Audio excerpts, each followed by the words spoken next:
There's no more important topic right now than what's going on with artificial intelligence, and that's quite a big deal.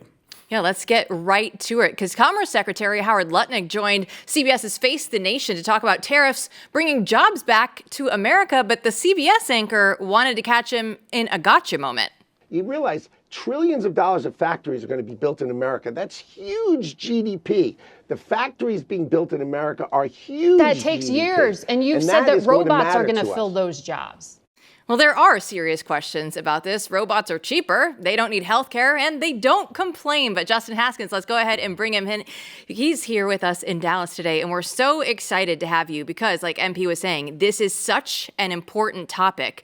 And we look at this. So why should we not be afraid that a robot is going to take my job? Right. Well, there's no question the AI revolution is going to change everything. And I do think people need to be prepared. I wouldn't say afraid. I think they need to be prepared. They need to start thinking about ways to be valuable in the economy that's a little bit more non-traditional. And certain sectors are going to be phased out because of AI. And it's not necessarily things that people think about. For example, HR jobs. A lot of HR jobs are going to go away because of this. A lot of lawyers are going to be out of work because of this. You don't need contract lawyers when you have AI doing contract law at a better rate. And they've done studies on this. Certain kinds of doctors, even radiologists, for example, their whole job is to read x-rays and, MRI scans, things like that. AI can do that better than people can do that. So we need to start thinking about, if you're watching the show right now, think about your job, think about what you do, and think about how artificial intelligence might impact that.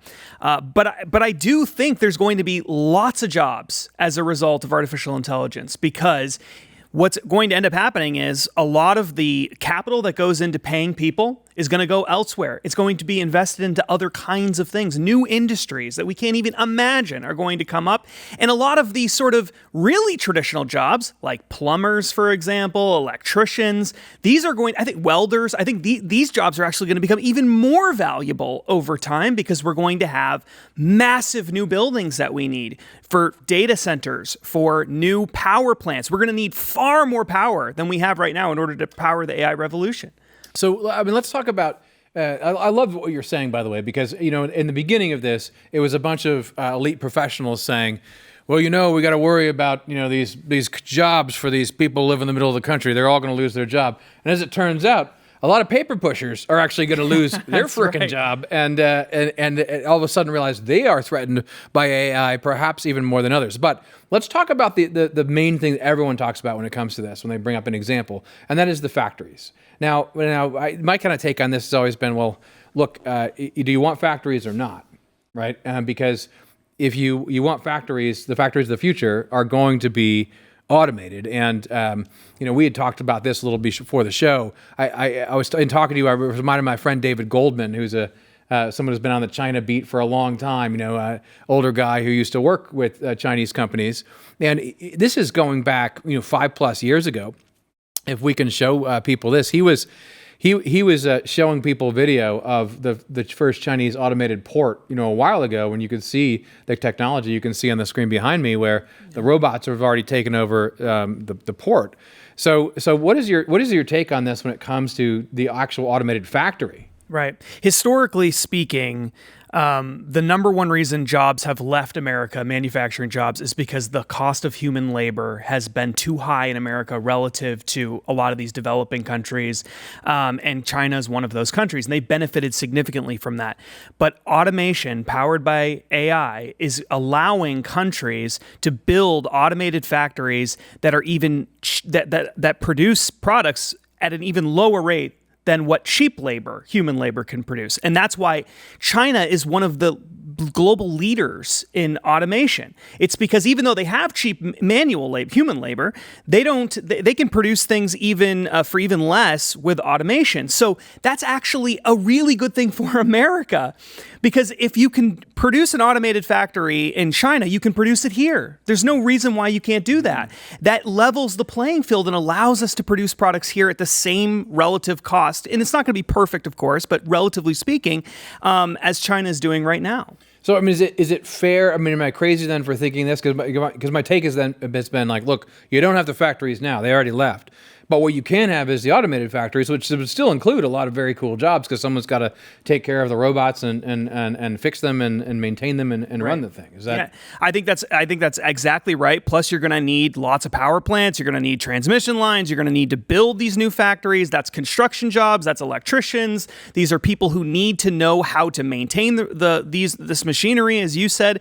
And some of this is going to be high-level engineering jobs and stuff like that. So we're not just talking about people who are laying concrete and stuff. So there's going to be lots of opportunity. And then the other thing to keep in mind is we are the largest consumer economy in the world.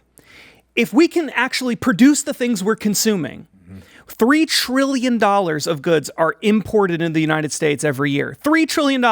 If just a large chunk of that can stay in the United States, that's wealth that can go into other kind of investment. That investment will lead to more jobs. And that's not investment that's just sort of money printing and then it becomes part of GDP. That's real, actual wealth, tangible wealth. And that, I think, is the key to all of this. And I think the Trump administration knows it. And I think this is a big part of the plan. Now, So Justin, it would almost be like we were helping our fellows Americans. Weird.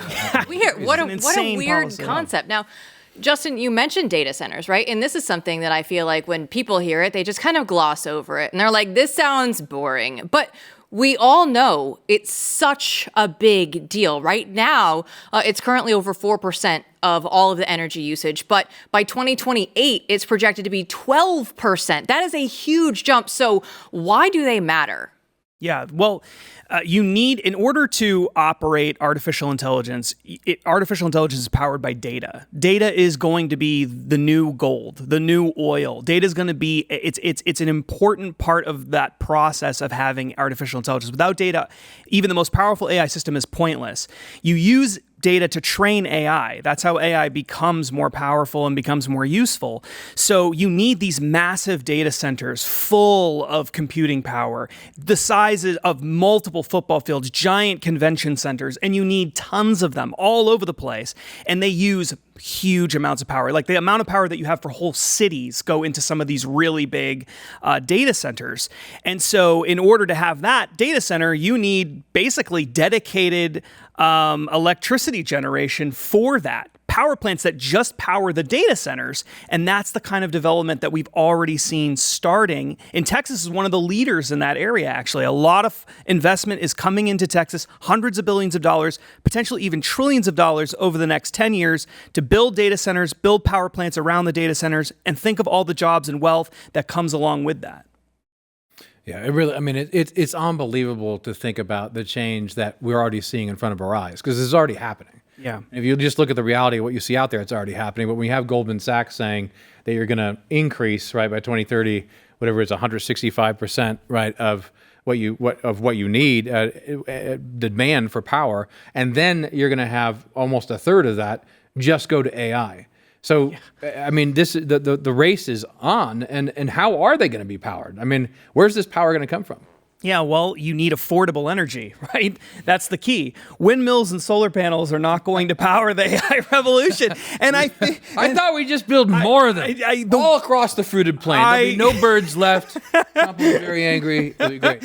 I mean, it was always a stupid idea, and it has become even dumber. And over time, what you need is the best kind of energy generation that you can, the most affordable kind of energy, and that varies depending on where you are. I think nuclear energy is going to be a big part of all of this. And you see big tech companies investing heavily in nuclear power plants because that's what they want to build.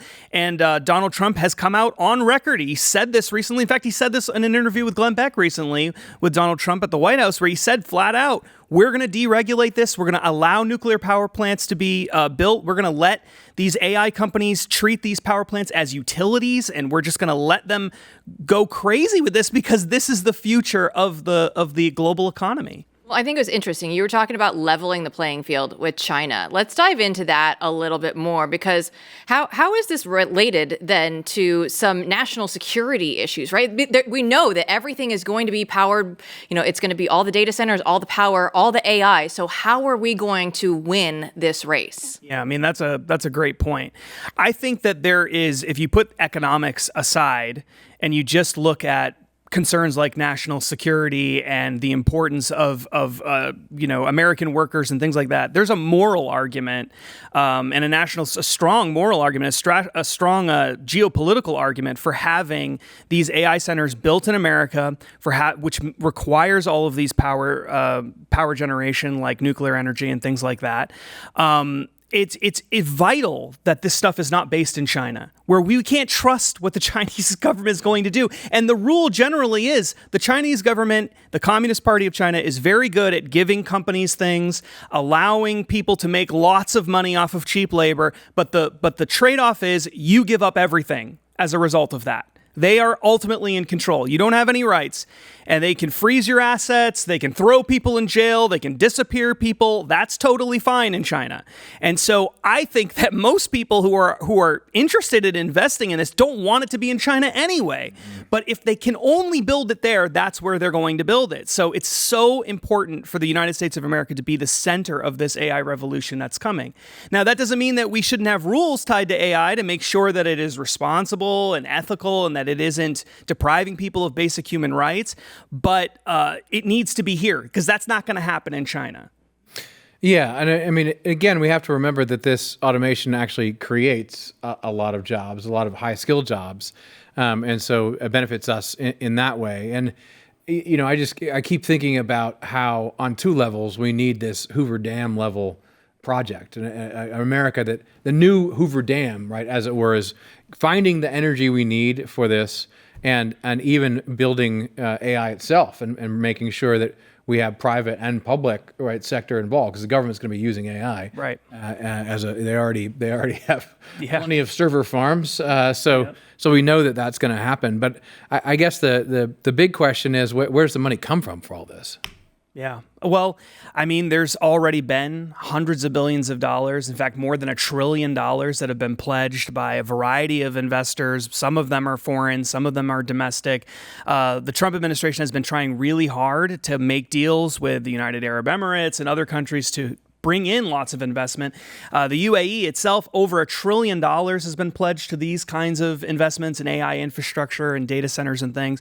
And all sorts of other investors domestically, Microsoft, et cetera, have been pouring hundreds of billions of dollars into this. And so the money is there. That's not the problem. The problem is we need to get the red tape out of the way. We need to make sure that it's responsible, but we need to make sure that these things can actually be built too.